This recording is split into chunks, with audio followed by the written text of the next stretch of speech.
My friends, since this year began, it has been gut-wrenching to hear the climate news day after day. A weather station in the Antarctic recorded a temperature 40 degrees Celsius above average, and at the same time, another in the Arctic, temperatures 30 degrees Celsius higher. Could climate's canary in the coal mine have cried to us any louder? Then, a NASA scientist chained himself to the doors of a US bank which leads the fray in fossil fuel financing. Then, a climate activist immolated himself in protest right in front of the White House, and he soon died of his burns. Another climate activist went on a hunger strike for over 30 days in front of the UK Parliament, basically to force them to hold a session to listen to their own scientific advisor on climate breakdown. Acts of civil disobedience, of climate satyagraha have become daily news. The era of procrastination, of half measures, of soothing and baffling expedients, of delays is coming to its close. In its place, we are entering a period of consequences. This is not me talking about climate breakdown, but it's actually the words of Winston Churchill forecasting the coming of the Second World War.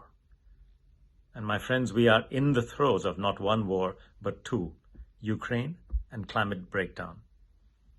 And as you know, the first casualty of any war is truth, and the second casualty is hope.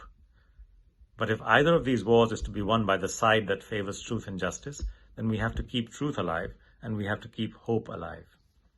So how do we keep truth alive?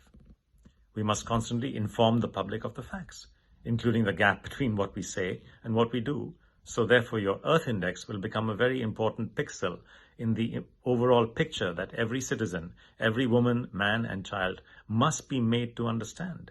It is a key pixel of the big picture of drivers and impacts of actions taken and not taken that must be top of the mind in every discussion, in every school, every business, every town square, be it physical or virtual.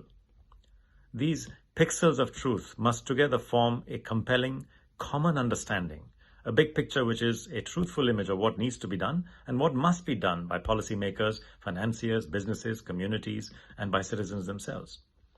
I'm sure that you all will do your best to make this Earth Index that perfect pixel and encourage others to do likewise with their related pixels of this big picture.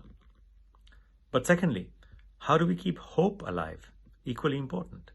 Well, I think this is by understanding and believing in the resilience of Earth systems. And we need to keep that hope alive, that with concerted and widespread effort, we can still avoid the most dangerous tipping points, those planetary boundaries that are getting buffeted like never before, including climate, biodiversity, water, land, and the threats of crossing tipping points are indeed very real.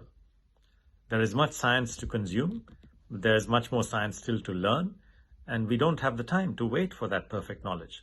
What we do know in terms of climate action is good enough, and in my opinion, the two strategies that can help us avoid tipping points are energy transition and agriculture transition. Now, you all know a lot about energy transition, and you know what needs to be done, so I can only encourage you on that path. Please do engineer the necessary investments that we need in renewables and pull all those policy levers now that must be pulled, both to promote renewables and to remove subsidies from fossil fuels, and please pull them hard.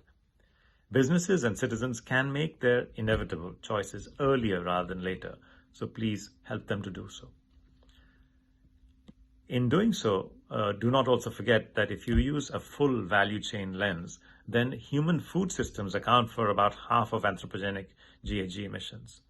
And there are many farming communities who are already ready to change the direction if we just let them.